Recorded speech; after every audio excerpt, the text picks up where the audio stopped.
So, Dr. G, is it true that the two-group model always explains more variation than the empty model does?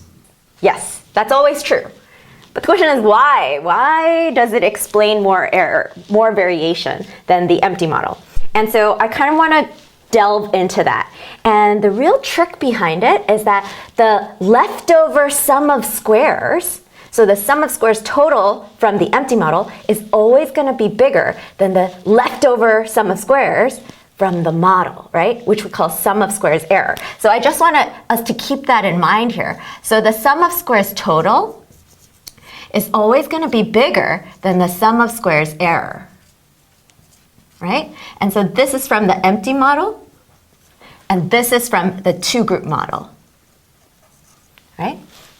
So this is the real reason why, right? So why is this true?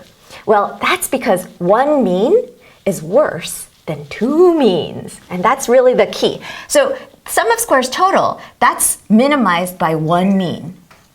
But sum of squares error from the two-group model, that's minimized from two means, and two means explains more than one mean.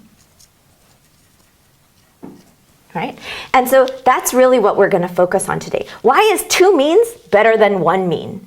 Why is there less error from two means than there is from one mean? So let's go back to tiny fingers, right? Our favorite data set, right? Here are these thumb lengths of 6 people. And here we've shown it to you in this point plot. And you could see that there's variation here. And we've also put in the empty model, which is just the mean. Here, you could see a residual from the empty model. And sum of squares is you take those residuals, square them, add all of them up. That's the sum of squares total, right? But imagine that those 6 thumb lengths actually came from 2 groups, right? And we actually just randomly put them into groups. So they're not special, but we just put them into 2 groups. And we've colored the dots. There's the red team and the blue team. So now that you see them in 2 groups, has the sum of squares total changed at all? No, right? Just because they're different colors, just because they belong to different groups, doesn't mean sum of squares total has changed at all, right?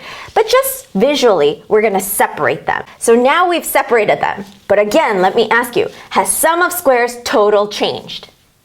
No, right? Because the residuals are all the same. We've just separated these points out. But the residuals from the empty model are all exactly the same. And when we square them and add them all up, it's going to be the same, right? So sum of squares total has not changed. Let's put in the complex model based on these 2 random groups. The group model. Ta-da! So here we have the 2-group model, right? So here's the group mean for this red group, and here's the group mean for this blue group. So let's get back to our question.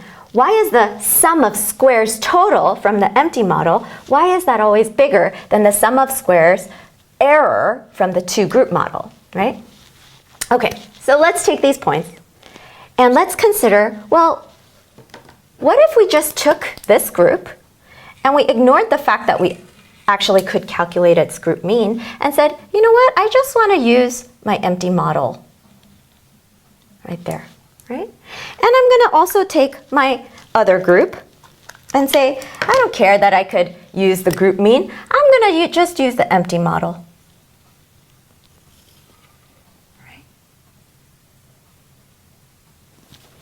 Now here's the trick. Remember a long time ago we said to you, the sum of squares is always minimized from that group's mean? Well, notice that is not the mean of this little group of numbers. And that is also not the mean of this group of numbers. So this sum of squares is going to be bigger than this group's sum of squares.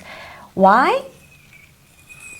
Solely by the virtue of the fact that this sum of squares really is being calculated from that group's mean.